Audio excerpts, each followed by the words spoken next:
बिस्मिल्लाहिर्रहमानिर्रहीम अस्सलाम वालेकुम।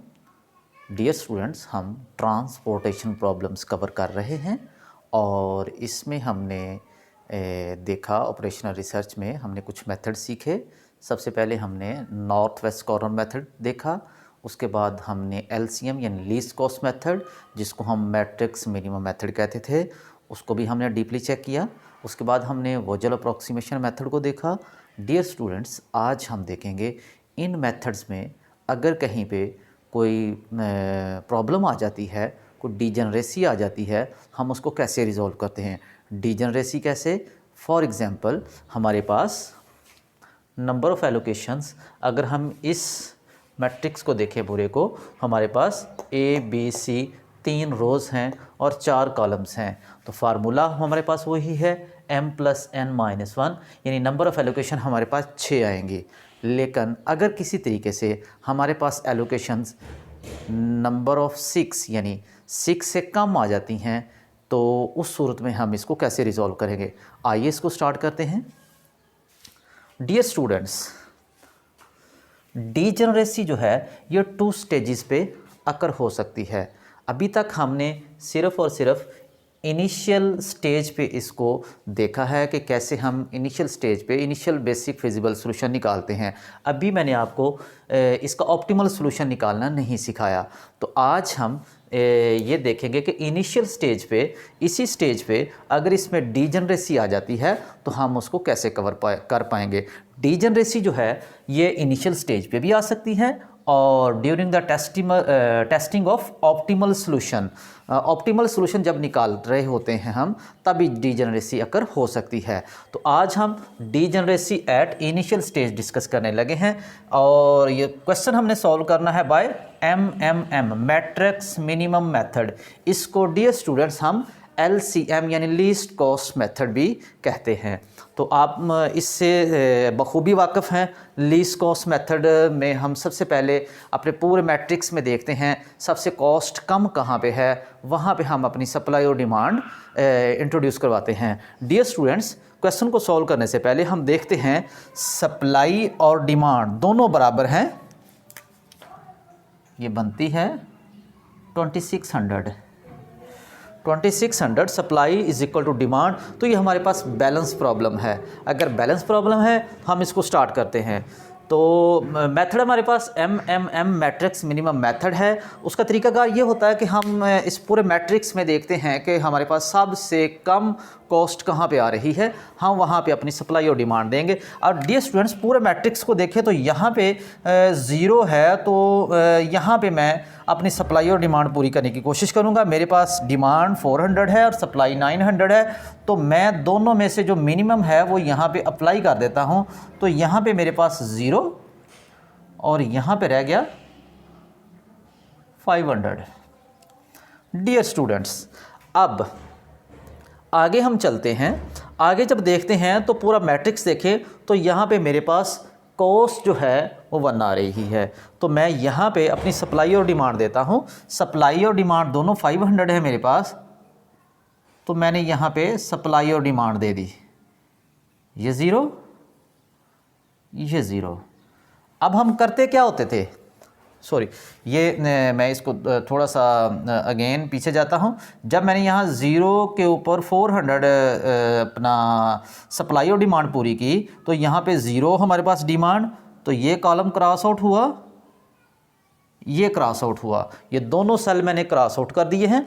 अब यहाँ पे 500 जब इसको आपने अप्लाई किया, ये 0 हो गया और ये 0 हो गया। अब असूली तौर पे हमने इसको भी क्रॉस करना है, इसको भी क्रॉस करना है, लेकिन हम इन दोनों में से किसी एक को क्रॉस करेंगे।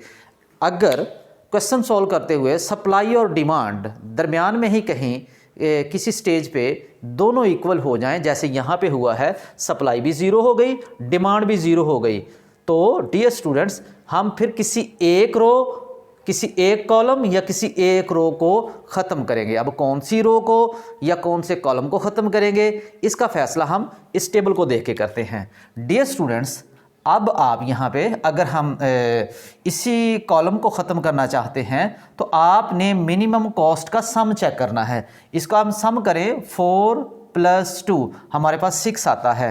इसका सम चेक करें, 3 प्लस 2 हमारे पास 5 आता है। तो जिस मिनिमम कॉस्ट का सम ज़्यादा आएगा हम उसको ख़त्म कर देंगे। डियर स्टूडेंट्स, यहाँ पे हमारे पास इसका सम ज़्यादा आ रहा है तो मैं इसको क्रॉस आउट कर देता हूँ, इनको मैं रहने देता हूँ। इसको मैंने ऐसे ही एक निशान लगा के रख दिया। इसको मैंने डियर स्टूडेंट्स ख़त्म नहीं किया, मैंने वैसे ही एक साइन लगा के रख दिया। इनको हम लास्ट पे यूज़ करेंगे और देखेंगे इनको हमने कैसे यूज़ करना है जी। अब डियर स्टूडेंट्स हमारे पास 4 सेल बचे हैं, 2, 2, 4 और 6। अब हम इनको देखते हैं, इनमें सबसे कम कॉस्ट यहाँ पे है और यहाँ पे है। यहाँ पे भी आप कर सकते हैं, यहाँ पे भी आप कर सकते हैं, लेकिन जो सेल पहले आ रहा होता है हम उसी के ऊपर सप्लाई और डिमांड पूरी करते हैं। तो ये सेल पहले आ रहा है, यहाँ पे 900 मेरे पास डिमांड पड़ी हुई है, मैं 900 यहाँ पे करता हूँ तो यहाँ पे रह गया हमारे पास 0 और यहाँ पे रह गया 100। जी डियर स्टूडेंट्स, ये 0, ये क्रॉस आउट, उसूली तौर पे इसको भी क्रॉस आउट अब हम करेंगे। ये पूरा हमारे पास जो कॉलम है इसको हमने क्रॉस आउट कर दिया। अब डियर स्टूडेंट्स हमारे पास ये 2 सेल बचे हैं, ये 2 सेल बचे हैं, तो इन दोनों में से छोटी वैल्यू यहाँ पे पड़ी हुई है जो कि 2 है, इसकी कॉस्ट कम है, इसकी कॉस्ट 6 है। तो यहाँ पे मेरे पास 800 है, यहाँ पे 100 है, तो मैं यहाँ पे 100 अप्लाई करूँगा, यहाँ पे 0 और यहाँ पे मेरे पास 700 हो गया। जी डियर स्टूडेंट्स, अब हमारे पास एक ही सेल है और हमारे पास 700 और ये 700 दोनों बैलेंस हो जाएंगे। मैं यहाँ पे 700 अप्लाई कर दूँगा और यहाँ पे ये 0 और यहाँ पे ये 0। अब डियर स्टूडेंट्स आप देख सकते हैं हमारे पास नंबर ऑफ एलोकेशंस कितनी आई हैं, 1, 2, 3, 4, 5। हालांकि हमारे पास नंबर ऑफ एलोकेशन 6 आनी चाहिए थी। इसका मतलब एक एलोकेशन कम हो गई है। वो एलोकेशन कहाँ पे आएगी डियर स्टूडेंट्स, जो मैंने कहा था जो सेल इन दोनों में से किसी एक को हमने यूज़ करना था लास्ट पे, ये तो ऑटोमेटिकली क्रॉस आउट हो गया, ये हमारे पास बचा हुआ है अभी तक, तो इसको हम यूज़ करेंगे। यहाँ पे हम एक very small value D introduce करवाएंगे। D is very small value, तो इसका टोटल कॉस्ट पे कोई इफ़ेक्ट नहीं होता, ये सिर्फ आपने इसको बैलेंस करने के लिए लिखना होता है। तो डियर स्टूडेंट्स इसको जब हम करते हैं प्लस, तो आइए इसको कैसे देखते हैं। ये 900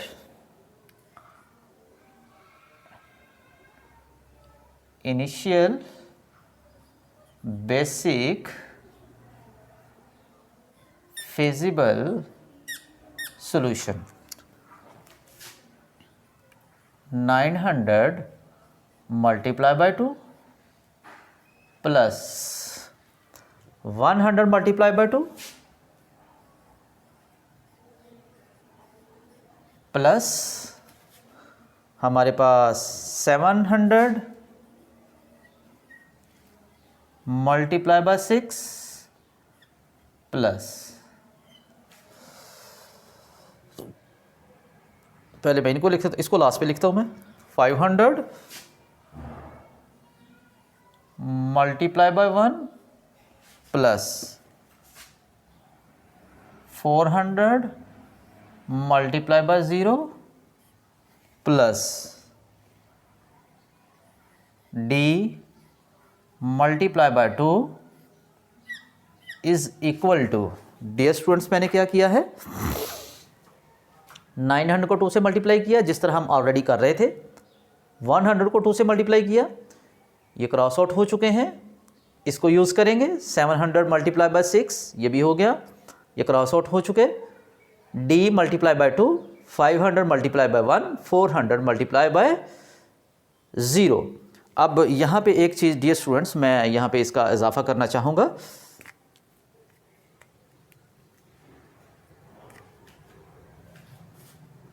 D.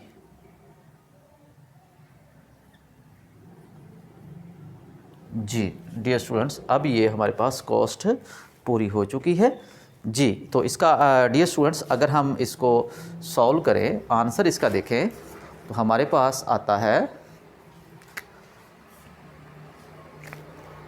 6700 plus 2D and D is very small number. D is very small number. Final solution पे इसका कोई इफ़ेक्ट नहीं होता, ये सिर्फ हमारी एलोकेशन को पूरा करने के लिए यूज़ होता है। तो डियर स्टूडेंट्स, मैं उम्मीद करता हूँ कि आपको इस लेक्चर की समझ आई होगी। अगर कोई आपको मसला है, कोई प्रॉब्लम है इस लेक्चर के हवाले से, तो डियर स्टूडेंट्स आप कमेंट बॉक्स में पूछ सकते हैं। मैं इंशाल्लाह आपको रिप्लाई करने की पूरी कोशिश करूँगा। और लास्ट पे वही बात जो हम हमेशा आपसे कहा करते हैं कि इस चैनल को सब्सक्राइब करें, दोस्तों के साथ शेयर करें और बेल आइकॉन को भी प्रेस कर दें। बहुत शुक्रिया। अल्लाह हाफिज़।